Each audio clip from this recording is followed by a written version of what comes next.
Perlembagaan kita menyebut bahawa ini tanah Melayu.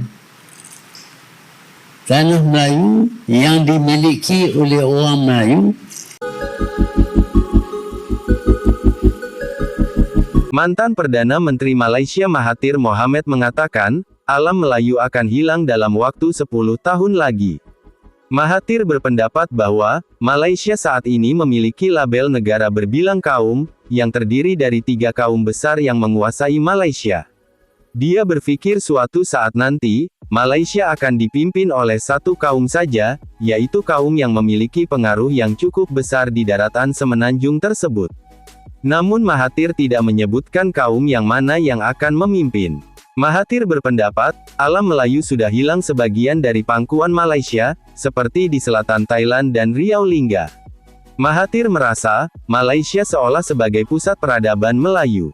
Namun menariknya, Mahathir mengaku bahwa alam Melayu tidak memiliki sejarah. Jalan-jalan untuk memprotes bahawa ini adalah negeri Melayu. Perlembagaan kita menyebut bahawa ini tanah Melayu. Tanah Melayu yang dimiliki oleh orang Melayu yang rata-rata beragama Islam. Tak ada protes. Sampai sekarang ini. Kita masih sokong. Saya sedih. Saya nampak orang Melayu jangan kata nak sokong. Nak keluar undi pun tak mau. Nak hilang negara. Tetapi tak apalah. Kita tak usah berkacau lah, biar pilah. Kita macam kita saja. Apa dia macam kita? Kita jadi orang miskin, pengemis, minta sana, minta sini. Harap kerajaan bagilah. Kita orang Melayu miskin kena dapat duit daripada kerajaan secara percuma. Tak payah kita nak memberontak, nak pertahankan negara kita. Itu sikap yang ada kepada kita. Sebab itu saya berpendapat, selepas 2 pilihan raya, kita akan hilang tanah Melayu.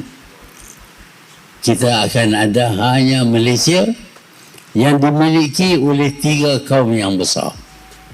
Orang Melayu, orang Cina, orang India. Bila kita kata dia dimiliki oleh 3 kaum, itu kenyataan secara mulut saja. Sebenarnya di antara 3 kaum ini besar kemungkinan satu kaum yang akan memerintah. Kerana mereka ini kaya, rajin, kuat dan mempunyai semangat perpaduan mereka yang cukup kuat. Hari ini pun kita lihat mereka sudah menjadi lebih kuat daripada kaum-kaum yang lain. Walaupun mereka menuntut supaya negara kita ini dikenali sebagai negara berbilang kaum, tetapi bukan berbilang kaum. Dia akan dimiliki oleh satu kaum saja. Dan Mahathir juga membeberkan, bagaimana sikap orang Melayu ketika di masa penjajahan Inggris. Saya dilahir di zaman British. Saya membesar pun di zaman British. Dan di zaman British, mereka memberitahu kepada kita semua, orang Melayu, bahawa tanah Melayu ini aman dan tentram kerana tidak mempunyai sejarah. Kita tak ada sejarah. Sebab itu tanah Melayu ini aman. Tak ada musuh-musuh, tak ada tunjuk perasaan dan lain-lain.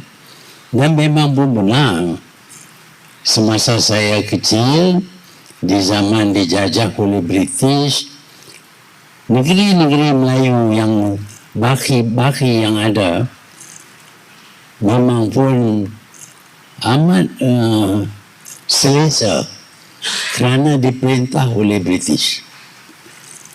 Orang Melayu ni nak cari yang mudah. Dia tak suka yang susah.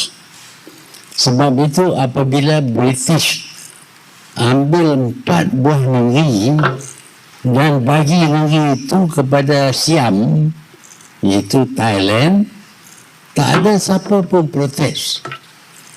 Tak ada gerakan anti-British ataupun ada rusuhan dan sebagainya. Kita tentram. Kenapa kita tentram? Kenapa tidak ada protes? Kerana orang Melayu pada masa itu pun suka berpecah belah. Walaupun tanah Melayu ini adalah tanah milik orang Melayu, tetapi mereka mendirikan kerajaan-kerajaan negeri yang kecil-kecil belaka dan tidak boleh mempertahankan diri mereka. Apabila British datang, British berasa senang kerana orang Melayu tidak bersatu melawan dengan British. Tidak seperti di sebelah Indonesia, orang Aceh, mereka memberontak lawan dengan Belanda. Tetapi di Malaysia, kita kalah dengan Portugis, okeylah, ambil lah Melaka. Lepas itu kita kalah 4 buah negeri di selatan Thai pun kita tak memberontak. Okeylah, kami negeri masih ada.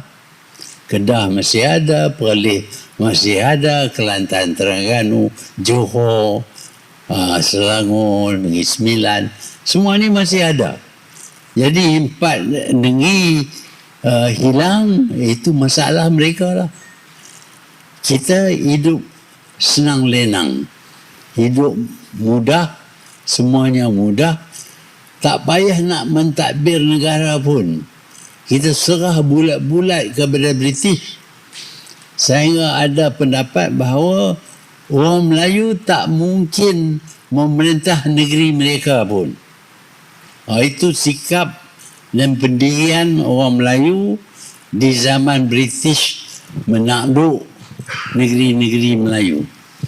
Pada masa itu pun kita dah hilang bukan saja 4 buah negeri di selatan Thailand, di utara Kedah dan Perlis dan Kelantan, tetapi kita juga hilang Kepulauan Riau, Riau Lingga. Kepulauan Riau Lingga ini dimiliki oleh negeri Johor, tapi dia ditawan oleh Belanda dan kita tak protes, tak kata apa. Okeylah, kita apa nak peduli, itu dia orang duduk bawah Belanda. Kita masih Johor, kita Johor, orang Johor lah. Kita hilang Riau Lingga, kepulauan yang lebih besar daripada Singapura. Itu sikap kita. Kalau orang nak santas tangan kita pun, kalau tak sakit, okeylah. Pulau Singapura untuk dijadikan sebuah negara Cina yang dimiliki oleh orang Cina. Tetapi Singapura itu adalah milik negeri Johor. Tak ada protes, tak ada negeri yang protes, tak ada kesatuan Melayu pun yang protes. Kita nak cari jalan yang senang. Dalam hal ini, tidak konsistennya sebuah bangsa mengurus hal-hal yang bisa merugikan bangsa tersebut. Seperti kaum pendatang yang diberikan kebebasan memilih dan berpendapat sesuai dengan keinginan mereka masing-masing. Bahkan tidak adanya perasaan cinta tanah air bagi kaum yang bukan Melayu.